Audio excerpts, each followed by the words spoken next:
Hello hello दोस्तों, विवेल देखते हैं चैनल पे आप सभी का स्वागत है। आज की इस वीडियो में हम एस्ट्रल के रिजल्ट्स देख रहे हैं।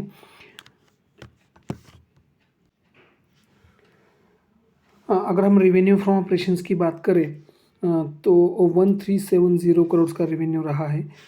ये सभी फिगर जो है वो मिलियन रुपीज़ में है, हम उसको करोड़ में कन्वर्ट कर रहे हैं। तो 1370 करोड़ का रेवेन्यू रहा है दिस क्वार्टर में, जो पिछले क्वार्टर में 1363 करोड़ था और पिछले साल के सेम क्वार्टर में 1267 करोड़ था।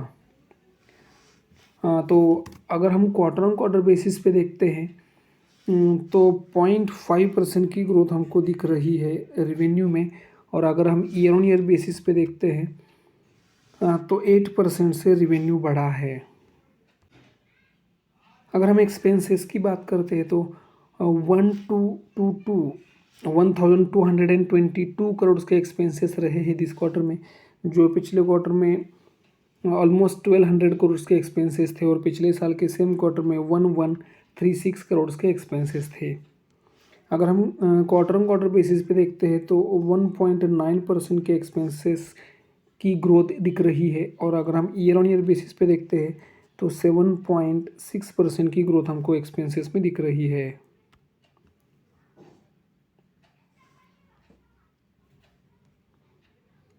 अगर हम नेट प्रॉफिट देखें तो नेट प्रॉफिट जो है वो 113 करोड़ का नेट प्रॉफिट आया है दिस क्वार्टर में, जो पिछले क्वार्टर में 131 करोड़ था और पिछले साल के सेम क्वार्टर में 94 करोड़ था।